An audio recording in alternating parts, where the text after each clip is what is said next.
Welcome back, everybody, to the Sussex Tech Auto Body YouTube channel. Well, we are not at Sussex Tech. We're in my driveway.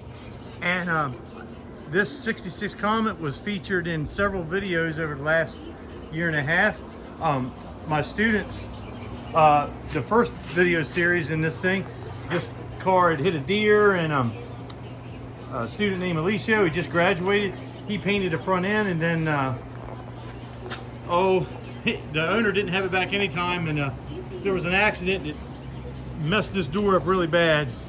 So we had to take the door off and repair it, and they just got done repainting it. Now, the back half of this car is a Mako paint job. And I'm not picking on Mako, but this is just single stage metallic, and I mean, it's shiny, but it's nowhere near as shiny as this. So, and it's throwing the color off slightly. Now on this camera, it's making it look way worse than it is. But what's going to happen next school year, we're going to go ahead and blend this. We're going to probably tape it up, roll an edge right along this body line, and paint the bottom half of that quarter panel, and that way the whole side will match and look nice. I'm not going to do that here. I can't do that out here in the driveway. But we're getting ready to put if you think of like the GT350 Mustangs of the era, stripe down at the bottom of this door, and I'll kind of keep you posted as we go along. This is just going to be a short little video.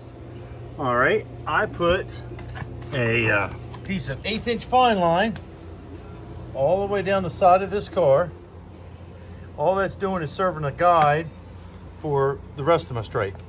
We're going with a 2 inch and then a 1/4 inch space in between. And I'm going to probably put this on time lapse. I don't know. We'll see. And you can watch me lay this out.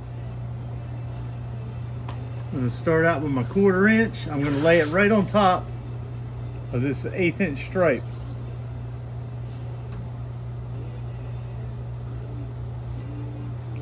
The key here, if you see in my right hand, I'm twisting this fine line.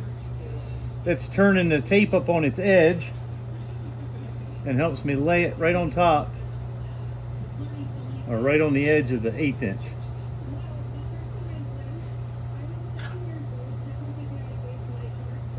And this tape's made out of vinyl, so you don't want to stretch it because it will distort the shape of it.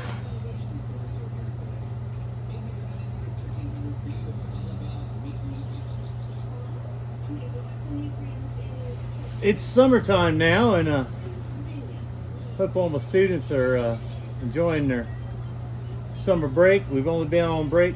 Well, this is only my second day off. They've been home for about a week,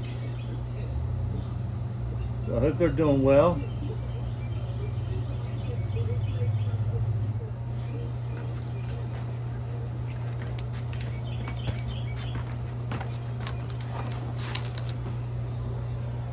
Okay, hopefully you can see I've got it stacked right on top of the 1/8 inch line. Now I'm going to lay another 1/4 inch stripe right on top of this one. Ultimately, what we're going to end up with is a stripe that looks very similar to that. So here we go.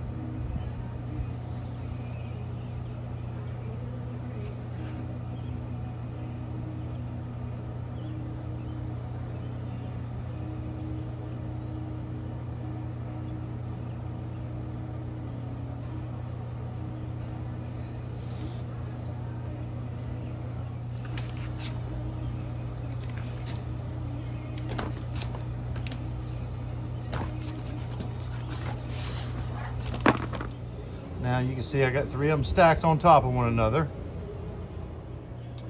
Now I'm going to be putting this 2 inch fine line down there. This is going to be a little tricky because it's wide. It's difficult to work with. And that sun's getting hot. I may have to set an easy up over top of this thing.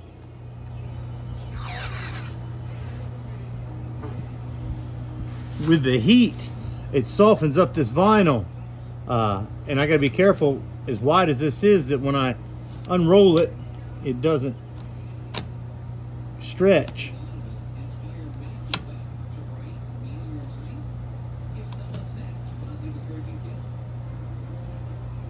To do it, I'm going to have to do this in sections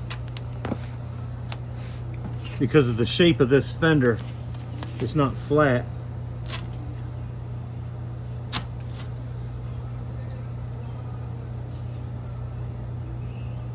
This will all make sense when I start to pull out the pieces that aren't needed.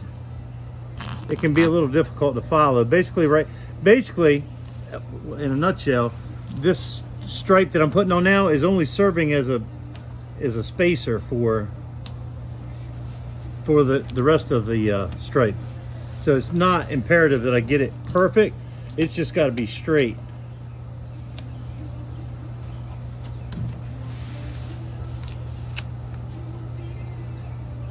So, like I said, I normally would go all the way down the door, but I can't do it in this case. I got to go get a razor blade. Not prepared. Okay, so now I'm going to have to do that wide stripe in 2 sections. As you can see, I set an easy up over top of this thing because that sun is vicious. So I'm going to do the door next and then the quarter panel. That stripe's just too wide to pull it down there in this heat. It's distorting the tape because it's where it's wide. It's wanting to stretch. Okay, now I got the rest of it done. I didn't film it because it's just hot. I'm trying to get it done. And I'm not worried about this. You'll see all this tape's coming off. It's just serving as a 2-inch gap for me. Now I'm going to put 2 more layers of the 1/4 inch on top of this. And then I'll show you what's going to take place after that. Okay. For the sake of time, I didn't film me putting these top stripes on. So now what I'm going to do is, you'll get an idea of what's going to take place here. Pull the center out, and I'll do that all the way down. And let's see, this one right here.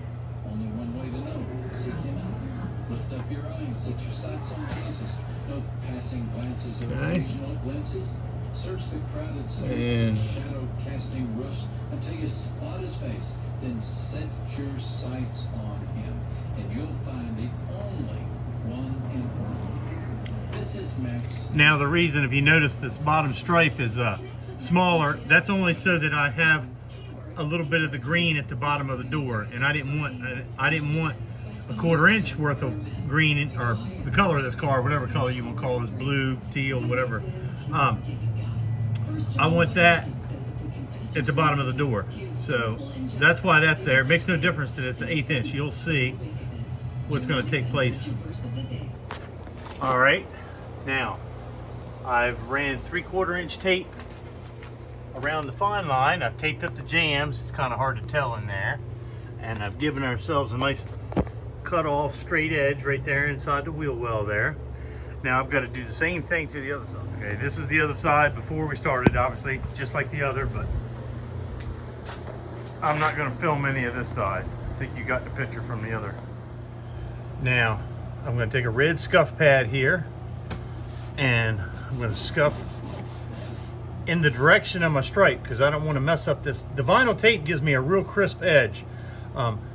If you tried to use this regular masking tape, you wouldn't have a very sharp edge when you untaped it. So, and if I sand or scuff going this direction, there's a chance that I mess this nice crisp vinyl edge up.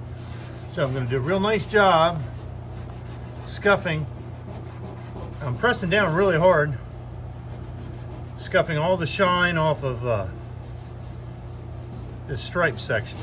I'll do this all the way down the car. Okay, what we got now is what we call bagged for overspray. Obvious reasons why they call it that.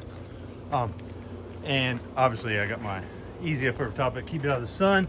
You can see you cut out the plastic and it's taped right to it. So the only thing that's going to have paint on it is the stripe. We've done that.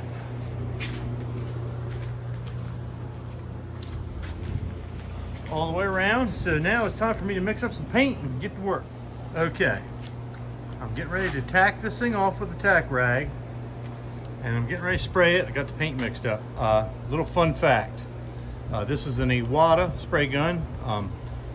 It's, you know, Iwata is top of the line stuff. I bought this back in 1993. I was working at a body shop in Denton, Maryland called Wayside Body Shop. If you guys know the body shop, leave a comment. I haven't sprayed with this gun in probably 10 years. I was digging out my toolbox, found it, cleaned it up, and it seemed to spray fine. So it's perfect. It's a mini paint gun. Nowhere near an airbrush, but it sprays neat. And the neat thing is you can turn that cup and spray upside down if you needed to. So anyway, here we go. It's already been wiped down with Pre-Cleano, and now I'm just going to run this tack rag over both sides of it. And here's where, if you believe in God, you say a prayer, and I believe in God, so I'm saying a prayer right now. All right, here goes nothing.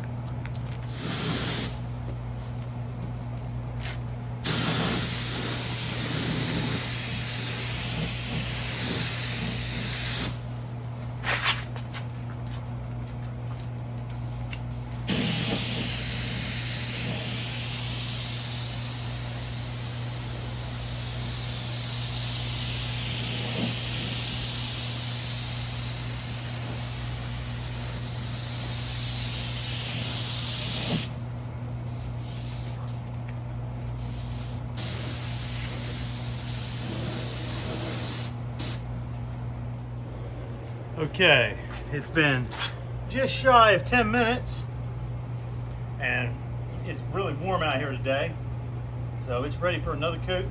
2 coats is all this needs. Here we go.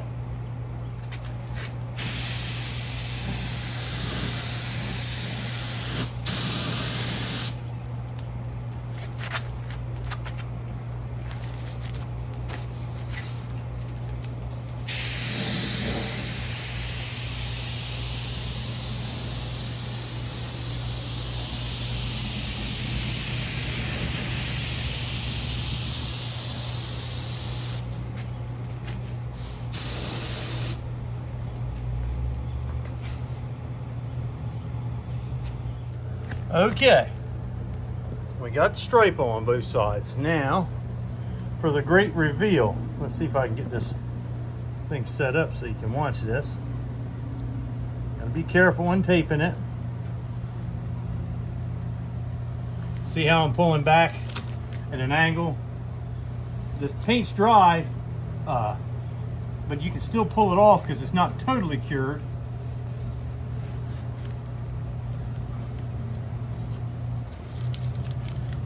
Okay.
Well, definitely brightens that car up. Actually, that changed the whole look of the car.